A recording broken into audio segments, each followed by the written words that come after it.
Here in the depths of the Namibian jungle on the border with South Africa, we have seemed to found ourselves in the late 1970s. I can't remember where or why or what we did last time, but we are here on the night of the 24th of December 1976. Now, why am I outside? Well, that is a good question. Time traveling machine bust up, so we're not inside, but we're rather outside on the ground. And today what I'm going to do is actually, hey, what are you doing? I'm just a reporter, yes, reporter for, let me see, Tanzania. I am a reporter for Tanzania. Come this way, come this way. Alright, so we have appeared to be found by some SWAPO guerrilla fighters. Now, in the 1970s, the SWAPO, or the Southwest Peoples, African Southwest Peoples Organization, right? Not African, because Southwest, right? So basically, we're in the 1970s, and these people have been fighting the South Africans since the 1960s.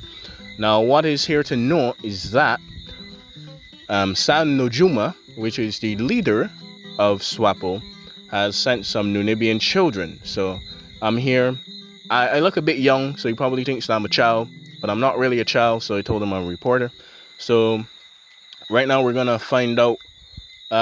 There's been a South African raid recently on this place. So what we're gonna do is actually go in and find out why there was a South African raid. I remember we gotta be a reporter, so we gotta be sneaky, we gotta be we gotta be shush.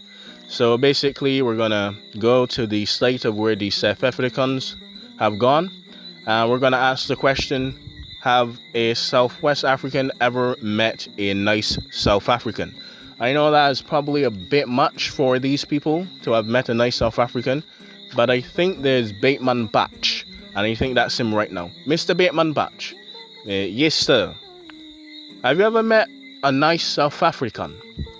Well, I am a nice South African. I am anti-apartheid, and they put me in prison, but I go to Paris next week. So hopefully, if they don't catch me again, I shall go to Paris. Why is Bateman Batch out here in the Southwest African jungles? I don't know, but I just wanted to try that joke and little reference remark. This is not actual historical events, even though I am in the past, but I did meet with Bateman Batch, and I don't even know if that's his name, because I heard it from never met a nice South African. And that's not very surprising, man, because we never met one either, except for Bates and Bates then Bat. And this is the South African raid on SWAPO and Angola. Oh, that was actually kind of mellowed out a bit. That was actually kind of good. Anyway, the raid on South Africa, Southwest Africa, and Angola in the 1970s or 80s. I don't know. Didn't read the print, but hope you enjoyed, and I'll see you. Well, I'm doing the reporting, so let me see. So anyway, let me see. Today we have some interesting news. West Africa on the 14th of September. A half-letter poster of Portuguese on track to the wall of the Officers Club at South Africa's army base, 25 miles away from the Angolan border. To fight the South African enemy means defending not only the Angolan people, but also all of the oppressed people of the world, it proclaims. One of the most modest trophies brought back from South Africa's recent 12-day assault on southern Angola. It now hangs as part of the exposition of the Soviet bloc arms and propaganda that the defense forces have put on display here. The haul is said to have amounted to nearly 3,000 tons of equipment worth roughly $200 million.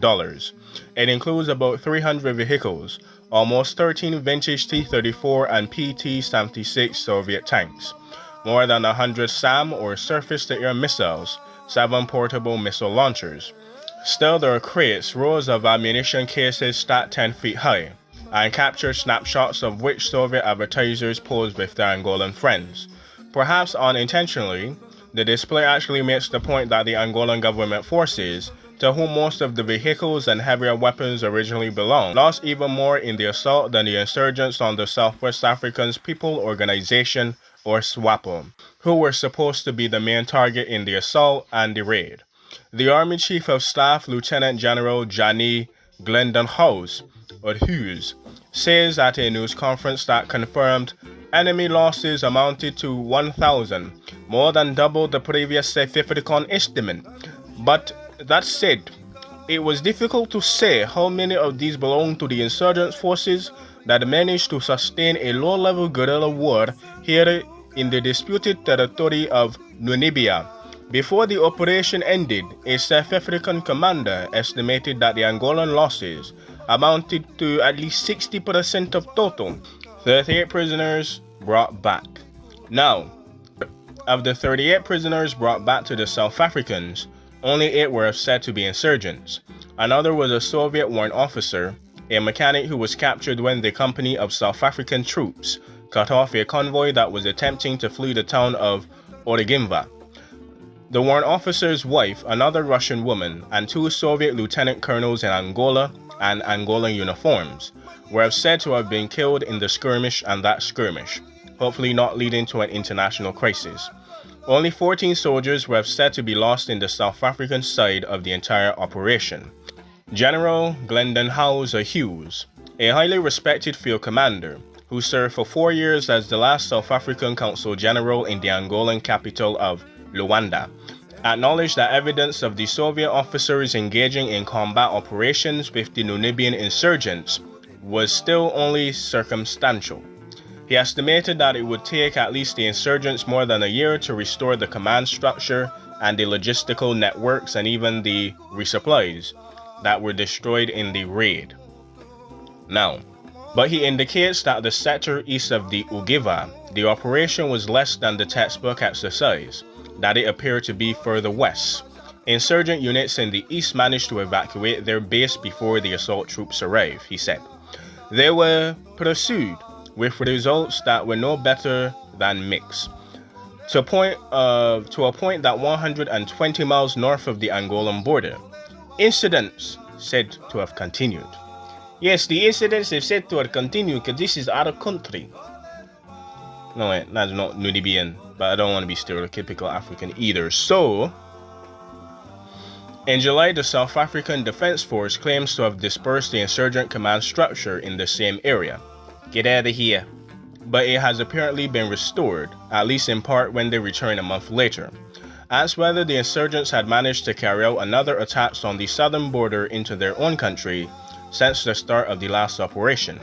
General Glendon Hughes said that there continues to be incidents, but at a reduced rate. Mainly the explosions of landmines and reprisals against local residents who cooperate with South African officials. Why do you cooperate with the white man? That is terrible. Shoot him. But in Portuguese, of course. General Glendon professed not to know whether Angolan forces had reoccupied the towns of Unagango or Ongiva, but it is not really decided yet. I'd rather have my doubts. Another senior officer who has professed to be talking with us, or without the benefit of intelligence information, said it was possible that the towns have now been occupied by the Angolan insurgents movement, led by Jonas Savimbi, of the Union of the Total Independence of Angola, known as UNITA, and I will not, especially in my Dutch accent, tell you about the acronym and the Portuguese version. General Glendon points out that the allies of Savimbi advance would be some and would be met with some disadvantages, as well as obvious advantages for South Africa, saying that it was further confused by the situation on the ground and makes it more difficult to isolate the attacks of the insurgency of Southwest Africa's People Organization, or SWAPO. Also that it could lure Angolan government forces back into the region, or FAPLA, or the Fronte de People de Liberation de Angola Army, something like that. He noted that Savimbi's movement had no real base or support in the region, other than tribal allegiances, around Angunga and Ugimba. Prisoners reported shot. The general volunteered that point after a Savimbi supporter was brought before the news conference to tell how political dissenters in Ugimba were shot in their cells before the Angolan government forces could even evacuate the town. The man who wore blue pajamas survived despite wounds in the head, side, and even arm. In a display of captured documents and posters that cover the walls of the hall, in which the news conference was held. There were photographers and photographs of corpses said to have been found in Ugimba jail, and a banner saying in Portuguese, "De revolucione mo definion." Alright, the revolution must defend itself by liquidating the counter-revolution.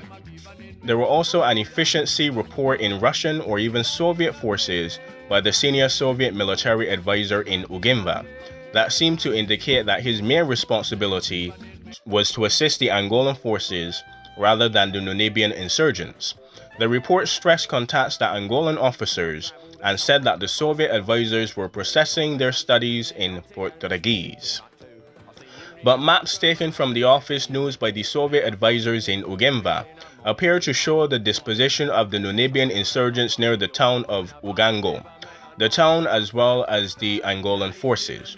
Also taken from the house was a chair that was exhibited with a photo that shows it came from the dining room where San Nujuma, leader of the Southwest Africa People's Organization or SWAPO, had once entertained and was entertained by the Russians.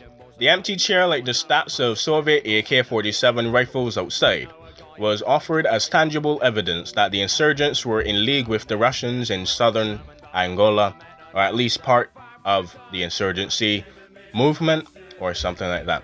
Anyway guys, I'm gonna play Q. I hope you had a good and swell time. Hope it wasn't too news reporty. Trying to go for that a little bit but not too much. But anyway, I hope you enjoyed. Ladies, gentlemen, NB, and I'll see you later. And I would do the time traveling gimmick, but in a bit. I'm I've seen a flying pig in a quite convincing wig, but I've never met a nice South African. No, he's never met a nice South African. And it's not bloody surprising, man, 'cause we're a bunch of ignorant love-nuts with no sense of humor. I've met the Loch Ness Monster and he looks like Fred Astaire. At the BBC in London he's the chief commissioner. I know a place in Glasgow which is bright with daffodillies. I met the man in Kathmandu who claimed to have 2 willies. I've had a nice hot noodle, but I've never had a poodle. And I've never met a nice South African. No, he's never met a nice South African. And it's not bloody surprising, man, because we've never met one either. Except for Brighton back, and he's emigrated to Paris. Yes, he's quite a nice South African, and he's hardly ever killed anyone. And he's not smelly at all, that's why they put him in prison.